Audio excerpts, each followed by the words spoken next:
I'd like to welcome you to the digital video presentation for Junior English. My name is Mr. Kyle Roff, and I am teaching both upper school American literature and upper school honors American literature this year. And so during the course of this presentation, I would like to just talk to you a little bit about myself and about my philosophy and my approach to teaching literature, as well as a little bit more about our courses that we offer for the junior year. So let's get started. Who is Mr. Roff? Well, that is an interesting question, a fascinating question, one that I personally have been exploring myself for a while. I was born and raised in St. Louis, and I graduated from Truman State University 14 years ago, which just makes me feel older and older. I earned a bachelor's degree in English and a master's degree in education while I was at Truman State, and this current year is my 14th year of teaching and my 4th year at Westminster. For the previous 10 years, I worked in the Parkway School District. I've been married for just over 13 years to my lovely wife, Amy, who is also a Westminster employee. She works in the communications department. And we have 2 children, Layla, who is 5, and Calvin, who is just about to turn 4. And they both attend Kirk Day School. And we've been members of the Journey Church on the West County campus for about 13 years now. Here's a few photos of my beautiful, wonderful, lovely family and our 2 adorable children who love each other very, very much. All right, let's get into talking about my philosophy of teaching, but more specifically, my approach to teaching literature and how I'll be engaging your students in reading and writing about books this year. So the course description that you are able to find both on the syllabus, which is attached to the email that I'm sending, as well as in the Westminster course catalog, has a paragraph in it that reads this: that students will explore and evaluate several dominant American ideologies portrayed within literature through a Reformed Christian worldview. And then here's the key part that I really emphasize even with our students. Ultimately, students will be asked to wrestle with how they can live a wise, virtuous, and godly life while they engage and shape American culture. That at the end of the day, while we will certainly be growing as readers and honing our writing skills, the goal of this class is stated right there very clearly. How can we live in a wise, virtuous, and godly manner while we engage and shape the culture around us?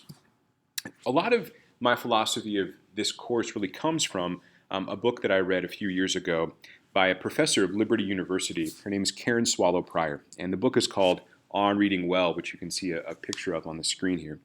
And in the introduction, she really gives an overview of why literature, and more specifically, why stories matter, why stories are an important part of the human experience, and why human beings have been storytellers for the entire time we've existed. She talks about literature specifically really being a way to teach virtue.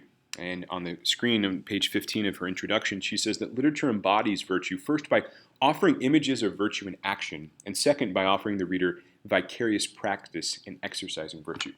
Now, I'll be totally honest, many of the novels that we'll read this year, many of the plays that we'll get into, have characters that are not incredibly virtuous. They don't act in a virtuous, godly way all of the time. However, I think our students, and what Swallow Prior would suggest, is that our students can learn and see the lack of virtue and the harm that that lack of virtue causes in the life and the story of these individual characters. And in so doing, gain some vicarious experience that they don't have to have on their own, but can learn through another in the practice of virtue. Secondly, why I think literature and why stories are such an important part of my life and my experience is because stories are powerful. They are powerful tools, whether it's stories in a novel or stories in a film or a television show.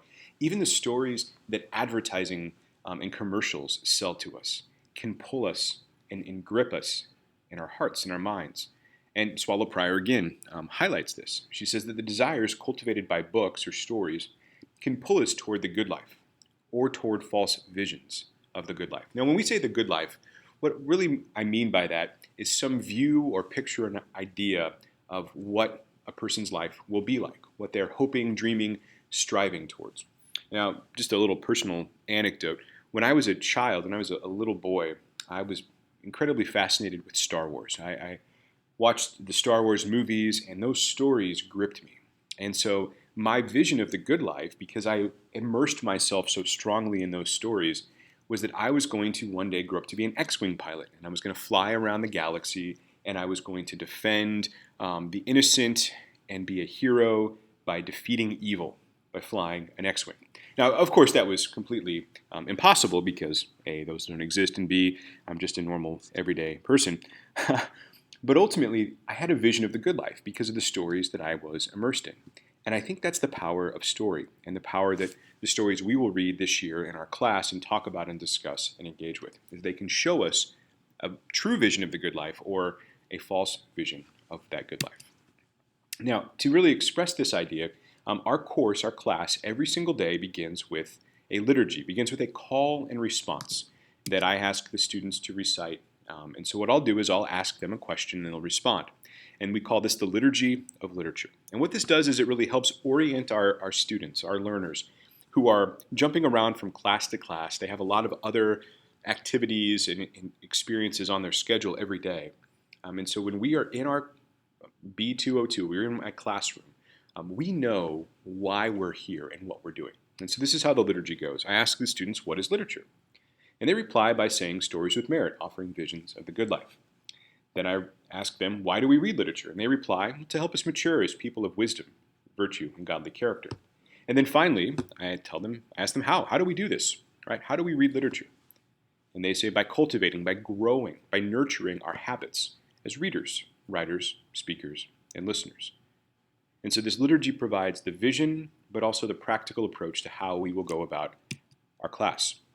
Now, when I think about the daily experiences of our course, my biggest, strongest desire for your students is to be engaged in the learning process. I don't expect them all to be perfect writers. I don't expect them to all read voraciously. But what I do expect of them is that they're engaged. And engagement for me has kind of three ways that it can look on any given day in our course. Sometimes engagement looks like having your notebook out and jotting down ideas and processing what your teacher or your classmates are saying and talking about. So notebook is engagement idea number one. Number two is participation. Sometimes that's in a whole class discussion where all of the class is talking about the same idea together, but more frequently in our class, it's going to be in small group discussion where there's 3 or 4 or 5 students together and they're exploring a particular idea that's expressed within the literature. Finally, the last concept of engagement that I find to be really vital for our course is that when I provide students time to read or write or prepare during class, that they utilize that time for what it's designed. Because what I can do as their teacher is that's the time I can conference, that I can check in, that I can go and really do that one-on-one teaching that is so vital to the learning process. So engagement, if you can encourage your students in any way this year, encourage them to be engaged in class, and this is what engagement looks like. More information about our course can certainly be found on the syllabus, which I have attached to the email that I'm sending you. I know it's 9 pages long and there's a lot of information, but the last 3 pages specifically, pages 6 through 9, are where I really explore each one of the units of study in a little bit more depth. Finally, if you need to reach out to me for any reason during the course of this school year, you can email me at kroff@wcastl.org. I am usually fairly responsive to emails throughout the day. My phone number in my classroom is there on the screen, 314-997-2901, extension 6522. And the times that you'll be able to reach me the most are during my planning periods, which on most days is in the afternoon from 1:15 to 3 o'clock. So I teach 1 through 5, and then I'm off 6 and 7. Well, parents, it has been a pleasure to get to spend a few minutes with you just talking about our course today. If you do have any questions, feel free to reach out either via email or via phone. And I am looking forward to working with your students this year. Thank you very much. Have a great day.